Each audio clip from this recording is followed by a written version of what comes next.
আজ তোমাদের সাথে না আমি কোনো কাজ শেয়ার করিনি সকালবেলা, কারণ আমি অনেক ভোর ভোর উঠে সব কাজ সেরে নিয়েছি তাড়াতাড়ি, যে রান্নাটা করে একটা জায়গায় যাব। এবার হঠাৎ করে দাদাকে ফোন করলাম যে দাদা এই মানে আমার লক্ষ্মীর ভাণ্ডার আমি পাই না, আমি প্রত্যেক মাসে লক্ষ্মীর ভাণ্ডারের জন্য কাগজ জমা দিই, কিন্তু আমার কোনো কাগজ ভুল নেই, কিন্তু তাও আমি মানে টাকা পাই না। এবার দেখো 500 টাকা পেলে আমাকে কে দেয়, কিন্তু আমি পাই না। তাই ভাবলাম আজকে আমি ভিডিও অফিসে যাব, যদি হয়, আর প্রত্যেক মাসে এরকম যায়। তারপরে দাদা হঠাৎ করে ফোন করলাম, যেহেতু আমার বড়দা এই প্রফেশনের কাজ করে, ও জানে কাগজপত্রের ব্যাপারে, বললো আজকে যাস না, 2 মাস পরে জমা দে, এখন দিলে হবে না। আমি বললাম ঠিক আছে, তারপরে আর যাইনি। যাই হোক আমি তাড়াতাড়ি কাজ সেরে রান্না করে নিলাম। আর কালকে রাত্রে আমার হঠাৎ ফোনটা খারাপ হয়ে গেল, এবার ফোনটাও ঠিক করতে হবে, দোকানে যেহেতু আমার যেতেই হবে, ভেবেছিলাম একবারে বেরোবো, এর জন্য আমি কোনো কাজ আজকে তোমাদের সাথে শেয়ার করিনি। যাই হোক, শুভ সকাল আমার প্রিয় বন্ধুরা, রিমি রূপা ব্লগ চ্যানেলে তোমাদের সকলকে জানাই স্বাগত, আমার অনেক অনেক ভালোবাসা। তোমরা যে যেখানে আছো আশা করি সুস্থ আছো এবং ভালো আছো। আমি আজকে আরও একটা নতুন ভিডিও নিয়ে চলে আসলাম, আর তোমরা আমার পাশে থাকার জন্য অনেক অনেক ধন্যবাদ। আর দেখো আজকে আমি প্রথমেই মানে ভাবলাম যেহেতু আমি বেরোবো, এর জন্য খুব তাড়াতাড়ি রান্নাটা করে নিয়েছি। আর এক পাশে রান্না করে আর এক পাশে আমি চা বসিয়ে দিয়েছিলাম, আর এর জন্যে আমি চাটা খেয়ে ভাবলাম রান্নাটা করি। আর সোয়াবিন আর ভাত রান্না করলাম, খুব তাড়াতাড়ি কাজগুলো করেছিলাম সকালবেলা। আর রান্নার পরে বাসন কটা ছিল বের করলাম, বের করে আমার দুটো নাইটি ছিল, বাসি নাইটি দুটো ভাবলাম কি ধুয়ে দিই। এবার ধুতে ধুতে আমি যখন রাস্তায় গেলাম, তখন বাবাকে ভাত দিইনি, বাবা বললো কি যে আমি একটু পরে খাবো, এখন দিস না, 9:30 বাজে। আর ভাবলাম দাদা যেহেতু বললো যে না বুনু আজকে যেতে হবে না, তুই 2 দিন মানে 2 দিন না 2 মাস পরে, মানে পুচকিকে, ওকে তো মামা বাড়ি পুচকি ডাকে, পুচকিকে আগে তুই বিএমটিটা করে নে, তারপরে লক্ষ্মীর ভাণ্ডার জমা দিস, হয়নি যখন এতদিন, আর এখন চেষ্টা করতে হবে না, 2 মাস পরে জমা দিস। আমি বললাম ঠিক আছে, তার জন্য আমি আবার আস্তে আস্তে কাজ করছি। আর আমার ফোনটা কালকে রাত্রিবেলা হঠাৎ খারাপ হয়ে গেল, মানে টাওয়ার উড়ে গেল, কী হলো বুঝতেই পারছি না, আমি ঠিক করতে পারিনি। আর রাস্তায় একটা মানে আমার পাশের বাড়ি যাকে দেখলাম, দেখে আমি বললাম কি দীপালি দাঁড়া, আমি যাব বাজারে, বলল তাহলে হাঁটতে হাঁটতে দুজনে চলে যাব। আর এর মধ্যে তাড়াতাড়ি বাবাকে ভাত দিয়ে আর আমি রেডি হয়ে বেরিয়ে পড়লাম। একজন যখন সঙ্গী পেয়েছি, নাহলে টোটো মানে সাইকেল চালাতেও ইচ্ছা করছে না, আবার প্লাস হচ্ছে তোমার যদি আমি মানে টোটো করি বা অটো ধরি 20 টাকা লাগবে। আর ওই যে দীপালি দাঁড়িয়ে আছে, এটা আমার পাশের বাড়ি, মানে একটু 2-3টে বাড়ির পরে যা। আর মেন হচ্ছে আমার বাজারে আসা ফোনটা খারাপ হয়ে যাওয়ার জন্যে, আর ফোনের দোকানে চলে এসেছি। আর দেখো আমার ফোনটা না কালকের থেকে টাওয়ার উড়ে গেছে, এর জন্য ফোনটা দিলাম। আর ওই দাদাটা খাচ্ছিল, একটু লেট হলো। আর যাই হোক ফোনটা ঠিক করে দেওয়ার পরে আমি, এটা আমার হচ্ছে ভাসুরের মেয়ে আর নাতি, ওদের সাথে বাজারে দেখা হলো, আর টুকটুকি করে তাড়াতাড়ি চলে আসলাম। আসার পরে ফোনটা একটু দেখে মানে ঘেটে মানে যেটা ভিডিওগুলো এডিটিং করতে হয় করে তাড়াতাড়ি করে, বাসনগুলো ছিল তখন আমি মাজতে পাইনি, তাড়াতাড়ি করে আমি বাজারে চলে গেলাম। এখন বাসনগুলো মাজতে হবে, আবার দুপুরে রান্না করতে হবে, শুধু সোয়াবিন আর ভাত করে আমি চলে গেছিলাম, যেহেতু রান্না করতে হবে। আর এসে আমি কটা ভাতও খেয়ে নিয়েছিলাম, 11টা বাজে। আর যেহেতু ভাসুরের মেয়ের সাথে একটু গল্প করছিলাম, কাজটা লেট হয়ে গেছিলো। আর বোঝোই তো মেয়েরা যদি বাবার বাড়ি আসে, কাকিদের পেলে তো একটু তো গল্প করবেই। এই যে শতরূপা ভৌমিক বনু, তুমি রিমির ভিডিও দেখছো, তুমি বলছো দিদিভাই আমার নামটা নিও, তুমি ত্রিপুরা থেকে বলছো। বনু তুমি যদি ভিডিওটা দেখে থাকো, এই যে তোমার নামটা নিলাম বনু, তুমি রিমির পাশে থাকার জন্য, রিমিকে সাপোর্ট করার জন্য অনেক অনেক অসংখ্য ধন্যবাদ। আর বনু তুমিও ভালো থেকো, আর রিমিকে তো ভালো রাখবোই সবসময়, তো তুমি বলো, তোমার মতন কথা তো কেউ ভাবে না। এই যে শিলিগুড়ির থেকে সঙ্গীতা বনু, তোমার নামটা নিয়ে নিলাম। আর তুমি যে সবাই শোনো রিমি না, এই রিমির জন্য, এই সঙ্গীতা বনু শিলিগুড়িতে বাড়ি, ওর সাথে আমার মানে ও রিমির ভিডিও দেখে মানে খুব কষ্ট পায় রিমির জন্য, আর রিমির জন্য খুব সাপোর্ট করে।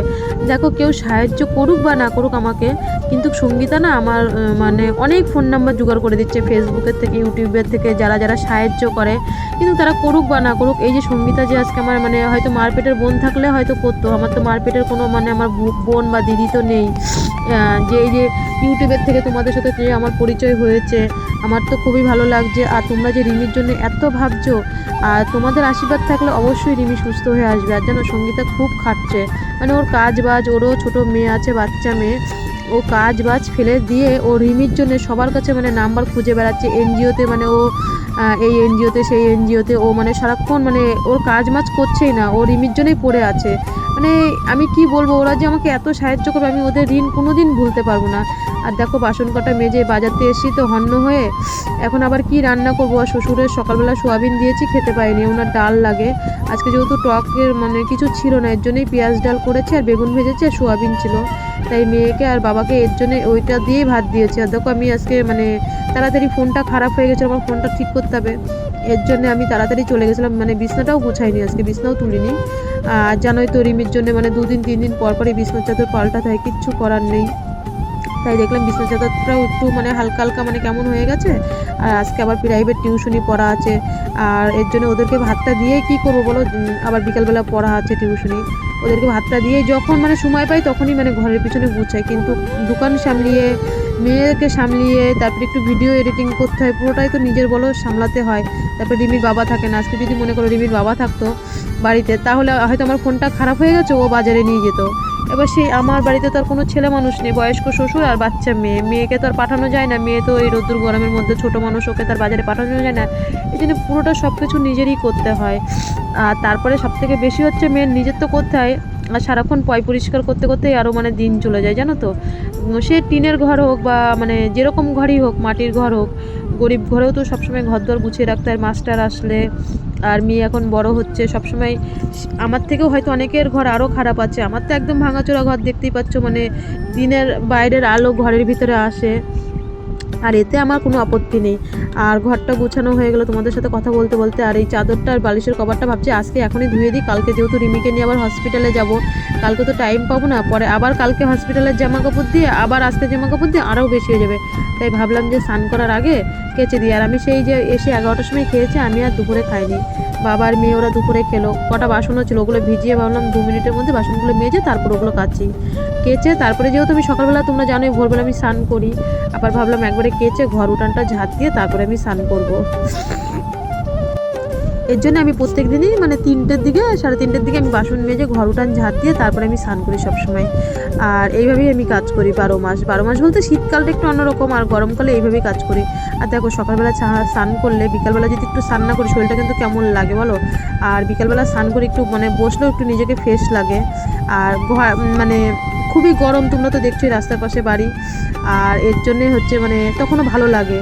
যাই হোক, আর এদিকে দিয়ে আমার জামা কাপড়গুলো এখন কেচে নেবো, বা বাসনগুলো মাঝে হয়ে গেলো তোমাদের সাথে কথা বলতে বলতে।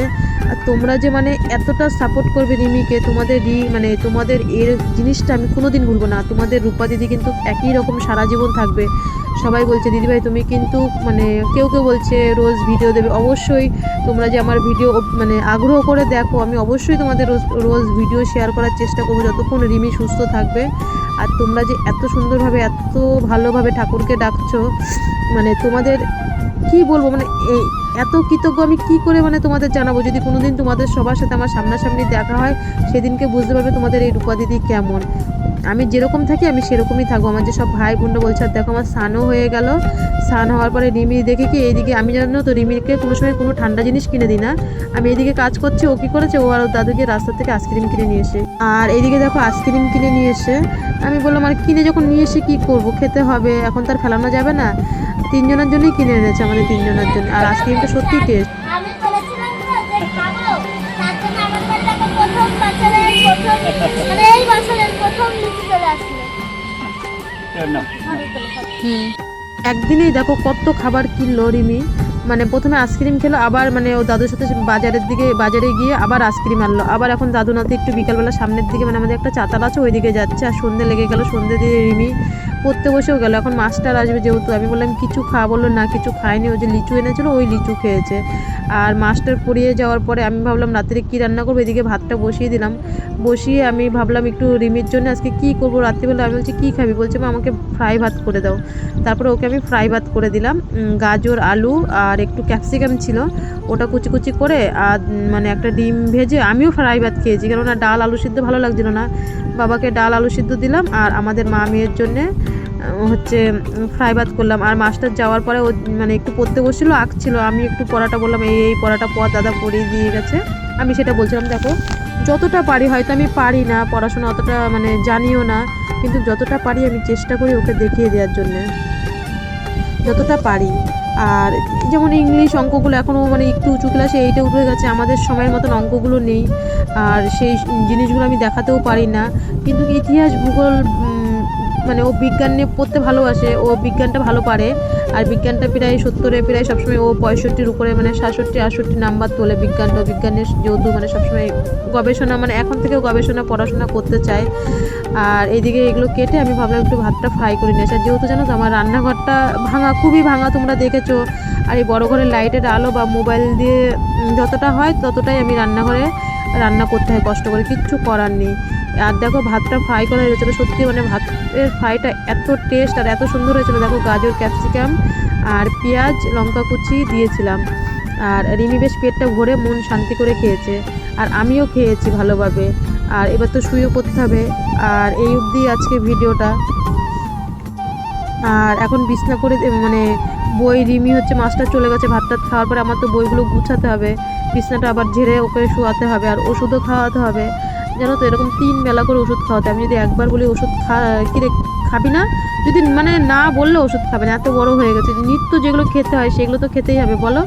আর যাই হোক শুয়ে পড়লাম। গুড নাইট বন্ধুরা, তোমরা সবাই ভালো থাকবে। দেখা হবে কালকে একটা নতুন ভিডিওর সঙ্গে। আমার পাশে থেকো, কালকে আবার হসপিটালে যাবো কালকে আবার সকালবেলা। হসপিটালে যাব, আমাকে সাপোর্ট করো, আমার পাশে থেকো সব। Good night. আজ এই পর্যন্ত, বাই বাই, টাটা। সবাই ভালো থেকো, সুস্থ থেকো। আর রিমিকে নিয়ে কালকে অনেক ভোর ভোর আমার হসপিটালে যেতে হবে। পরে একটা আরও ভালো ভিডিও